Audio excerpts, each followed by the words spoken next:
В декабре 1941 года в Куйбышеве было организовано спецформирование из работников Куйбышевской железной дороги, в составе которого были работницы Уфимской железнодорожной станции. На долю этих женщин выпало тяжелое испытание на фронте, особенно при обороне Керчи. Героическим трудом они восстановили разрушенное железнодорожное хозяйство, а это прифронтовой участок более чем 115 километров от Керчи до Акманая. При этом женщины выезжали на линию фронта и под вражеским огнем вывозили раненых бойцов. Эти данные из воспоминаний инструктора политотдела Завырылина. Вот что он пишет.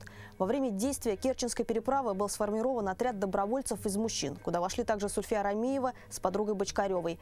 Они должны были участвовать в операции по обороне Керчь-завода. Мужчинам выдали автоматы и гранаты. Рамеевой и Бочкаревой были вручены санитарные сумки, заполненные до отказа медикаментами. Перед собравшимися товарищами, бойцами Красной армии выступила комсорг Рамеева. Она обратилась к помощнику командира, товарищ Аксютин. Я обращаюсь к вам и ко всем бойцам. Если нам будет тяжело или мы попадем в окружение, то живыми не сдадимся. Так как у нас, кроме санитарных сумок, никакого оружия нет, то, товарищ Аксютин, прошу, прежде пристрелить меня, а потом уже себя. Я не хочу оставаться на поругание фашистам.